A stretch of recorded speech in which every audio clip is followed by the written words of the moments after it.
Good morning, entrepreneurs and builders. Welcome to the Breaking Business Podcast, where we don't just talk marketing and entrepreneurship, we dissect it, we challenge it, we extract those golden nuggets that you can actually use every single day.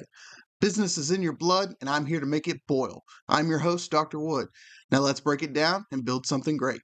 You know, with entrepreneurship and the virality of social media, I think that a lot of people get this notion that overnight successes are the norm. Everyone wants to share, hey, I posted a video and it got 1 million followers or 1 million views in a week, or I made an excellent trade and banked 10 grand overnight, and all these, not retarded videos, but just videos that accentuate the outliers. And there's a reason why the 1% is the 1%, not 99%. There's a reason why there are more followers than there are leaders. There's a sense of unrealism when it comes to the success of entrepreneurship. And I think with social media and with those viral posts that I had mentioned, that this idea of an overnight success is kind of ruining our perception of what is, I guess,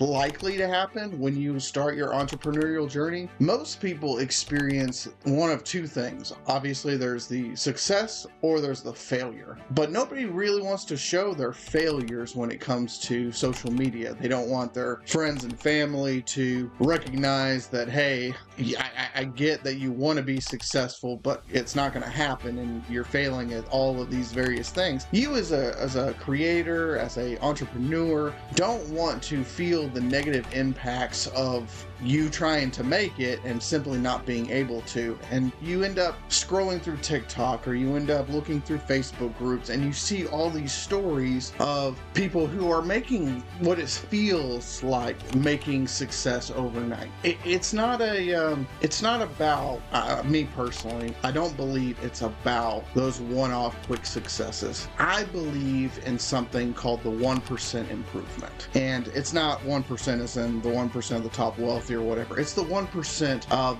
growth in your business day after day, week after week, setting a realistic standard for your own growth. Now, an example of this, I set up a call center, and I'm starting out with one individual, and I have let's just say I have one client who wants me to route phone calls to them. Well, each week, my goal is to do one of several things. 1, improve quality. 2, improve profit margins. 3, expand and grow. Now, where the 1% aspect comes into this is when I am able to increase one of those things by 1% every day, whether it's instructing my call center employee properly to be able to convert more people for a sale, or to keep them on the phone longer, or if in terms of profit margin, can I use and leverage quality of those phone calls to be able to increase profit margins for myself. And you get into a situation where 1% after a week, that's 7%. If you improve 1% per day, that's 7% a week.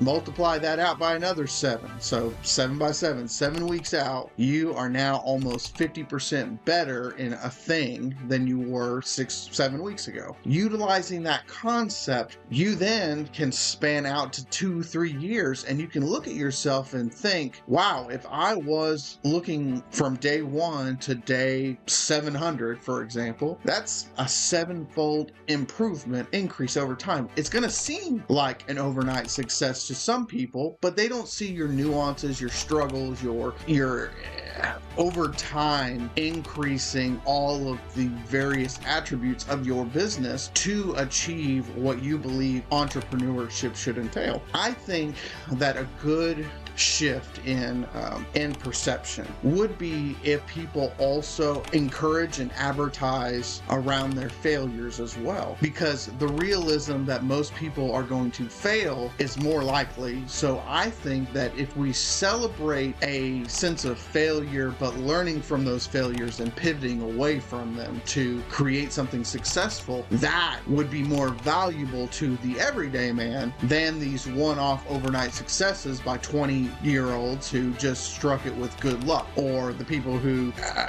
inherited a certain amount of things and then was able to use that inheritance to make other things. That isn't the everyday person. That's not bringing it down to earth. That's simply using what your available assets are to get more assets or more clout. And that's not everybody. If you're going to bring it to everybody's level, you have to understand everybody. Everybody is not going to have that 1% of luck. Everybody's not going to have that immediate available asset, or, you know, not everybody can take out a 50 grand loan and turn that 50 grand into 70 grand, and then turn around and saying, I made 20 grand in a month. That it's just not a realistic standard to live by. And so these behaviors of overnight successes accentuates bad habits, bad decision making, but it's not going to look bad because of the result. But all of the behaviors, all of the patterns, everything that leads up to those points, most likely is a bad system for a lot of people.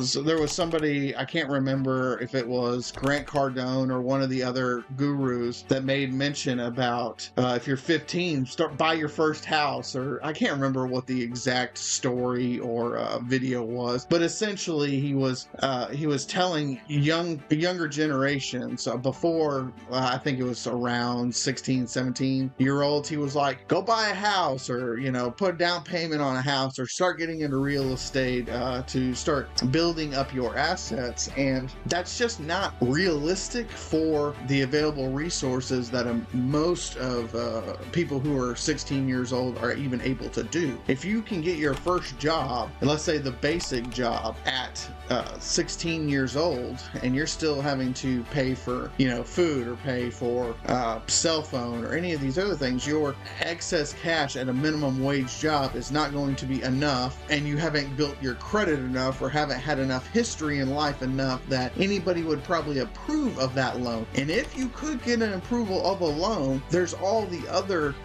things that go along with buying a piece of property or house that they don't really teach you until you're actually in it, like the maintenance of the house, or the inspections of the house before you buy it, or, you know, how to spot and fix a leaky roof before you actually know that it's a leaky roof, or you have electric bills that you would think, because you haven't been dealing with electricity on a full scale, you're like, oh, well, $90 here, no problem. $100 here, no problem. Oh crap, I left something on for a couple days, and now my bills are reaching about $250 per month, plus the mortgage, plus interest on the loans, plus all of these other things. You're creating a bad habit over time. Sorry, I really rambled and went away from what we were supposed to be talking about. So to conclude the entire video on this, yes, I believe that overnight successes are possible, but I do believe the fact that we show so much of that more than our failures as entrepreneurs, because we like that social proof, that social gratification, I think it's ruining the idea of what true entrepreneurship is, the true struggles that come from entrepreneurship for the general populace. And so you end up almost conning people into taking on more than they can handle because they believe so much in those overnight successes. Another example would be a bad gambler, where, you know, there's a funny saying where your next win is just a bet away, or something to that effect, where they're talking about either slot machines or talking about blackjack. It's like, hit me, just make me win. That's essentially what people who are coming into entrepreneurship are feeling, that hey, it's more like gambling, because, you know, that's not the norm. Yeah, I think that's all I'm going to talk about for this. Guys, if you liked this video, please like it, subscribe, comments below. If you have a differing opinion on your thoughts of overnight successes and how they impact you, please share. I would love to learn a little bit more about whether or not you've actually had a good overnight success experience, and what lessons you can take from that and help out everybody else. Alrighty guys, I'll see you in the next video. Bye.